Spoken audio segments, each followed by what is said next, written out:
To the college football news, North Carolina coach Mack Brown says his school's decision to go to full-time remote learning will not have a negative impact on the football team. In fact, if anything, he says he thinks it's going to help.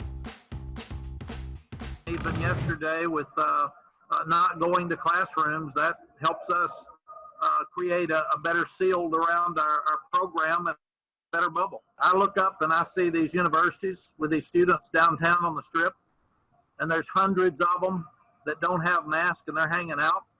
Now, maybe they're not taking tests, and everybody on our campus I see is wearing a mask. So, and if we got 19,000 students and 150 have shown positives, I thought that was a rather low number for initially coming back. So it's a fascinating way of looking at this. And again, when I first heard the notion that, well, the regular students, if you will, can't be there, but the football team could be, that seemed outrageous to me. Now, as I think about it and I hear what he says, it does make some semblance of sense.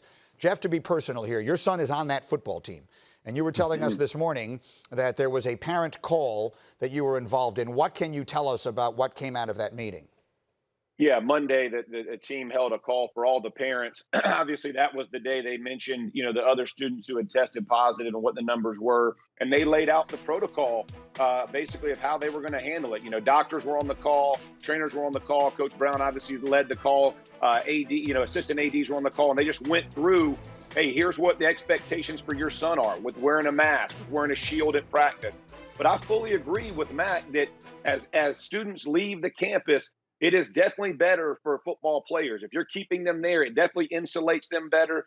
The difficulty in trying to manage 18 to 22-year-old, young people is next to impossible, right? I mean, so I think everybody understood when students came back, they're going to hang out. I don't care how much you talk about socially distancing. Most are not going to abide by those rules. Football coaches are not morons. They understand their players are the student body. They go to class with them. They go eat in the same places. Their girlfriends go back. And so all the different things that come into it. So what Mack Brown is saying is without calling it a bubble, you are now creating an athletic bubble for this team. And I make no mistake. I understand college football. This is money. I mean, we're not doing this we all just want to go play. There's a lot of folks who make a lot of money. There's a lot of college towns who survive because of that, because of the money generated. All of these things are being taken into consideration when you're talking about college football. It is not just, hey, we're blindly and naively walking into this. Guys understand, but if players want to play,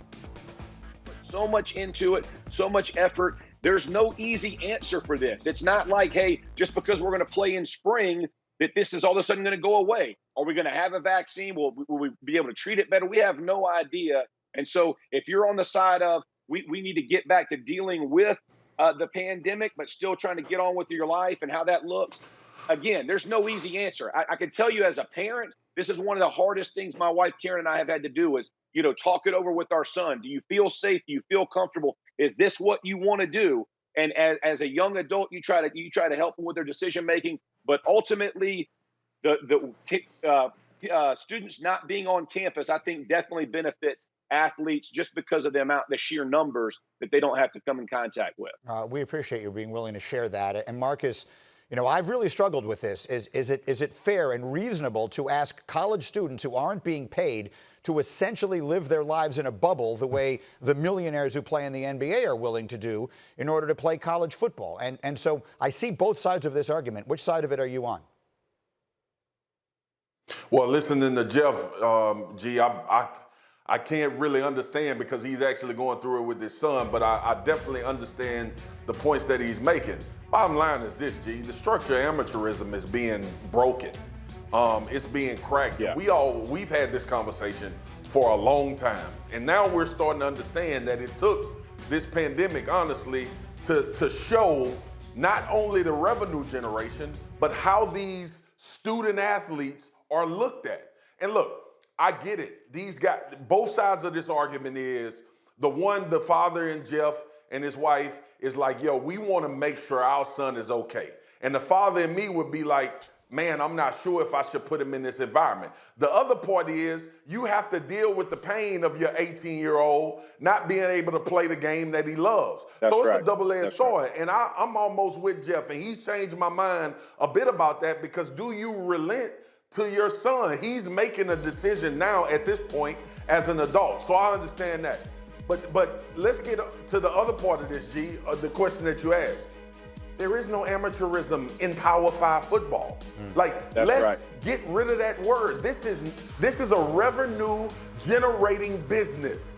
It is a revenue-generating business that damn near take care of everything else that's going on the campus, depending on what your football program means to those particular those particular institutions.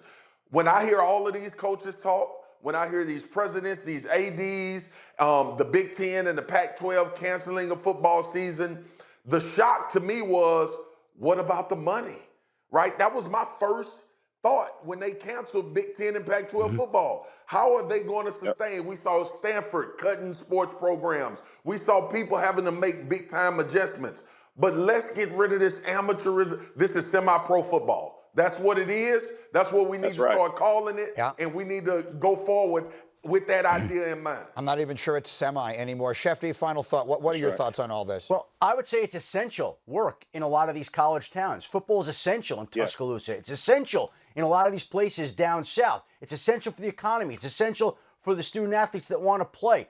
And it's just interesting and confusing to me that if you look at a place like Ohio right now, you're going to see the Cleveland Browns, the Cincinnati Bengals play this year, the Cincinnati Bearcats play this year, every high school football program play in Ohio this year, but The Ohio State University is not going to play. That seems kind of weird too. There are just so many things to sift through and sort out right now, but inevitably these colleges create something of a safe environment for these kids because they give them structure, discipline, testing, and yes, college environments are ripe for this, and it's not exactly safe territory, but I think that those programs offer as much safety as you can get in an area like that. Thank you for watching ESPN on YouTube. For live streaming sports and premium content, subscribe to ESPN+.